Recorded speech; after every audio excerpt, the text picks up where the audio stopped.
क्या आपने कभी एक ईगल को इस हालत में देखा है?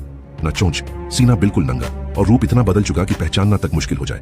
कभी जो आसमान का राजा था, आज वो जमीन पर टूटा हुआ है। आखिर ऐसा कैसे हुआ? कहानी शुरू होती है कई साल पहले, जब ये ईगल जवान था, तेज, खतरनाक और लगभग किसी से हार न मानने वाला। उसकी आंखें किसी भी शिकारी से 100 गुना ज्यादा तेज थी। तूफानों को चीरते हुए उसके पंख और एक ऐसा शरीर जिसे प्रकृति ने आसमान पर राज करने के लिए बनाया था। लेकिन समय हर किसी को पकड़ लेता है, चाहे वो आसमान का राजा ही क्यों ना हो। धीरे धीरे उसकी चोंच खराब होने लगी, नाखून अपनी धार खोने लगे, पंख भारी होने लगे और टूटने लगे। अब वो उतना ऊंचा नहीं उड़ पाता जितना पहले उड़ता था, और ना ही अपने शिकार को फाड़ पाता है। और फिर वो दिन आया जब उसे सबसे मुश्किल फैसला लेना था, धीरे धीरे खत्म हो जाना या खुद को तोड़कर दोबारा जन्म लेना। और जो उसने किया वो असंभव लगता है।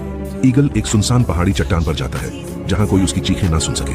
वहां वो अपनी पुरानी कमजोर चोंच को पत्थर पर बार बार मारता है, इतना कि अंत में चोंच टूट कर गिर जाती है। अब वो खा नहीं सकता, उड़ नहीं सकता, कमजोर, भूखा, बस इंतजार करता है, दिनों तक, हफ्तों तक। लेकिन प्रकृति योद्धाओं को कभी धोखा नहीं देती। अब उसे एक नई चोंच उगने लगती है, पहले से भी ज्यादा तेज, ज्यादा मजबूत, ज्यादा घातक। और फिर उस नई चोंच से वह अपने पुराने घिसे पिटे पंख एक एक करके उखाड़ता है।